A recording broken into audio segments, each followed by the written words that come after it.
Tā, sveiki tauta. Nu, par ko mēs šodien parunāsim? Nu, paprāsim parunāt par tādām lietām, kā, par ko visi runā, teiksim tā.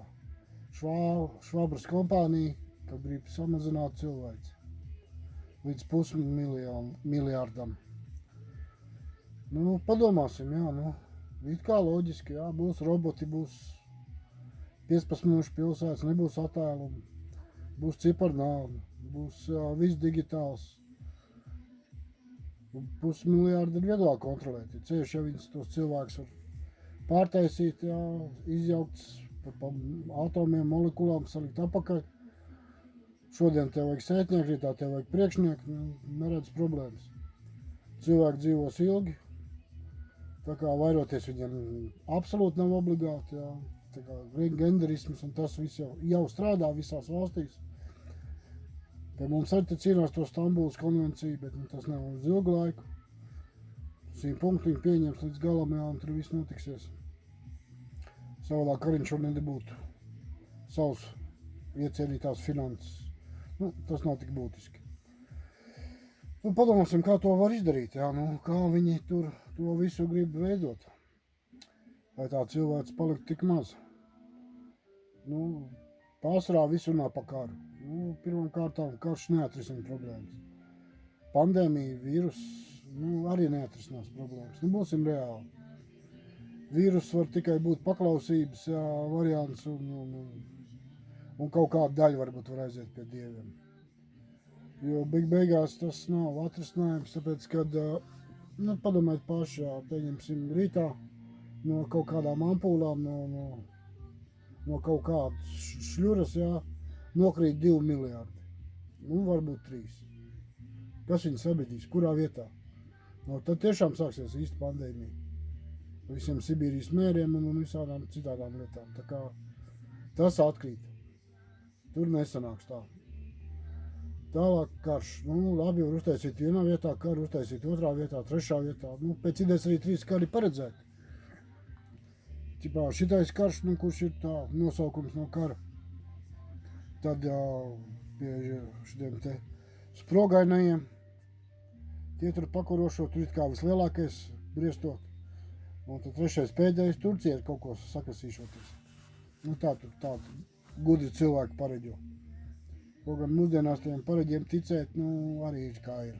Bet, tie ir tādi, kas ir pierādījuši sev, jā. Kad runā kaut cik saprot, ko runā. Labi karš, atoms aizliegts ir lietot, tos viņi nelietos. Ja kaut kāds mazos, tur taktiskos, kaut kāds tāds mistiskos variantus, bet, tās arī nav atrisinājums.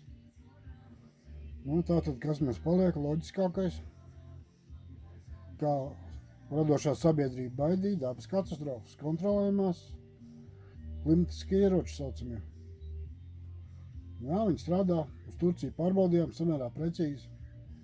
Vienīgais pagaidām viņiem vēl ir precitiens. Uzliek uz Turciju, dabūja bišu florīdu pa pakaļ. Bet gan jau viņi izdomās, atradīs kā to visu. Ja noskatīsieties radošās sabiedrības jaunās pasaules kārtības fórumu, kur viņi sev pieteica 22. aprīlī, par to viņi runā vesels 5 stundas. Mēģina ieskaidrot, ka būs dabas katastrofas, šausmīgi lielas, šausmīgi varenas. Jā, tas varētu atrisināt problēmas. Vai nodegs viss, ieskaitot visiem cilvēkiem, vai šļura kaut kāda, vai noslīgs un arī aizskalos, vai noraks atomu, pelnos kaut kādā tur ūdenī. Tas ir atrisinājums, jā, tur daudz kas atkrīt abedīšana, atkrīt visu savākšana, tur kā būs, tā būs. Un tur varētu arī neizcelties reāla pandēmija. Tātad vesels 5 stundas viņi par to runā. Stāsti, kad zemes lodei, apaļai bumbai, jā.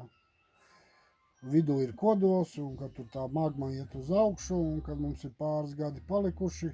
Vienā vārdā sakot, līdz zemē ieurbušies 14 km, neviens dziļāk nav bijis, neviens tur īsti nezina, kas tur ir, kas tur nav. Vienā vārdā sakot, viņi stāsta, kad būs katastrofas. Tas nozīmē, ka viņas būs.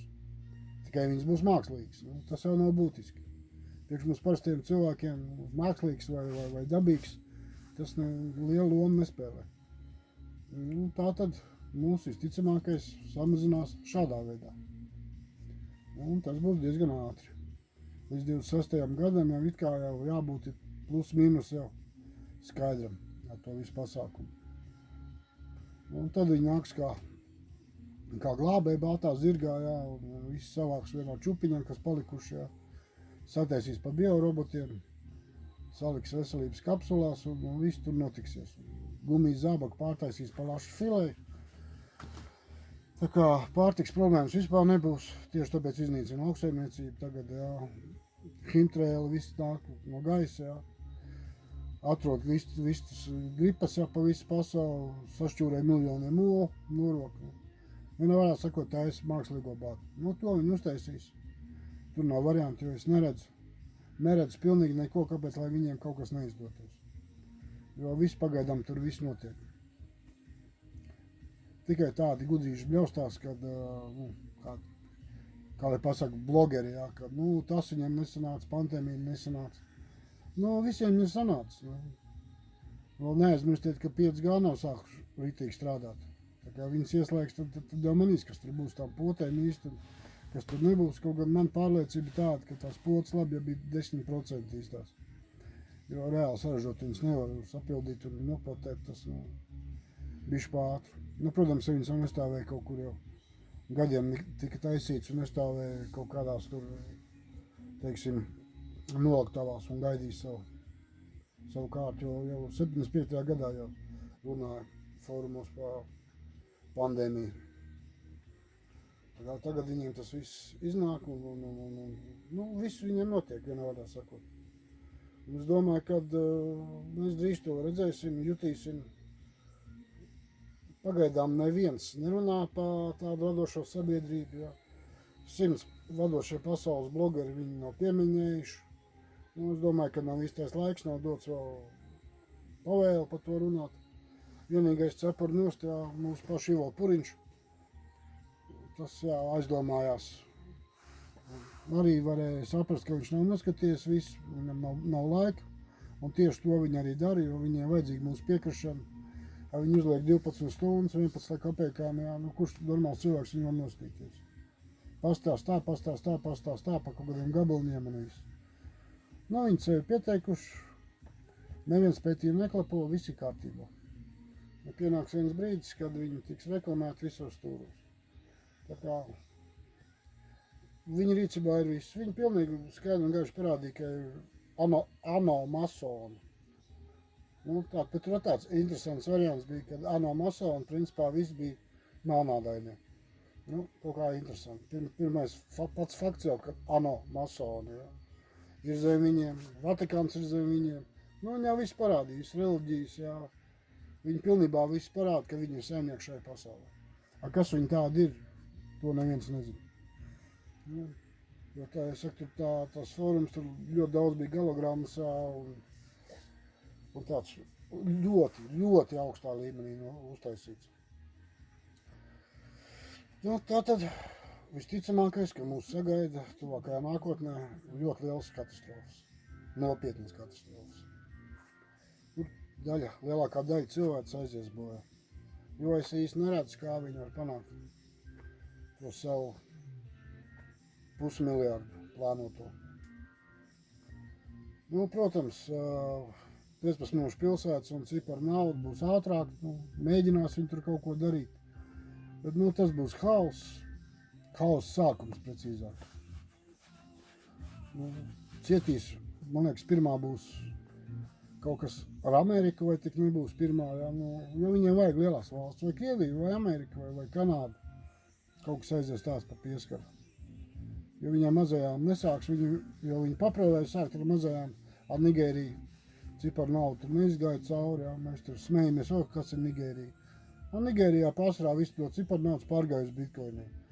Paprēvēja Latvijā ieviest bitkoini, jā, un aiziet pa viņu nopirkt mājas.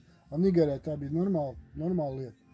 Bija beigās pastabies kādu vilcienu. Mēs vēl braucam vecajiem vilcieniem un cik gadus atpakaļ Nigērijā bija jau jaunie vilcieni. Tas mums te pa televizoru stāst, ka tur atpalikusī zeme, un mēs kā Eiropa, mēs tie labie, mēs tie galvenie. Nu tā, tur īsti nav taisnība. Nu, kaut kā tā kā pagaidām tikām līdz tam, kad būs katastrofas. Pēc tam parunāsim tālāk par citām tēmām.